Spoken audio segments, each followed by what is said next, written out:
সমাগত ইংৰাজী নতুন বছৰ আৰু মাঘৰ বিহু এই উৎসৱসমূহ উদযাপনৰ নামত যাতে প্ৰাণহানি নহয় তাৰ বাবে বিশেষ পদক্ষেপ গ্ৰহণ কৰিছে জিলা পৰিবহণ বিভাগে।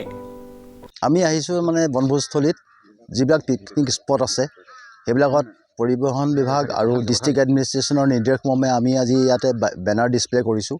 ইতিমধ্যে আমি নিমাতী যিটো বনভোজস্থলী আছে তাত আমি ডিছপ্লে কৰি আহিছোঁ। এইটো হাতীখাল, ইয়াতো বহুত মানুহৰ সমাগম হয় আৰু এইটো ফেষ্টিভ ছিজন, গতিকে মানে আপোনাৰ খ্ৰীষ্টমাছ, তাৰপাছত আপোনাৰ নতুন বছৰ আৰু আমাৰ মাঘ বিহু আহি আছে, গতিকে বহুত মানে নিজৰ পৰিয়াল লৈ সকলোৱে ইয়াত আহে, এনজয় কৰে।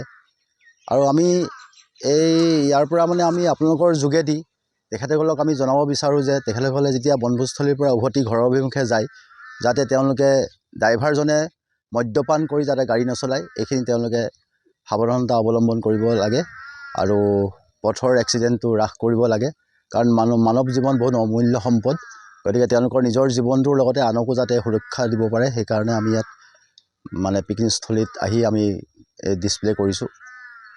ইয়াৰ পৰা আপোনালোকৰ যোগেদি তেখেতসকলক আমি অনুৰোধ জনালোঁ যাতে এই নিয়মখিনি তেওঁলোকে মানি যান বাহন মানে চলায়। মই এনফৰ্চমেণ্ট ইনস্পেক্টৰ, যোৰহাট দ্বিতীয় অফিচ।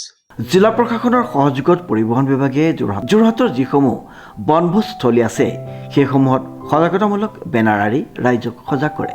সুৰাপান কৰি যান বাহন নচলাব, বয়বস্তু কঢ়িওৱা বাহনত মানুহ নুতুলিব আদি বিভিন্ন সজাগতামূলক বাৰ্তা আঁৰি দিয়া হয়।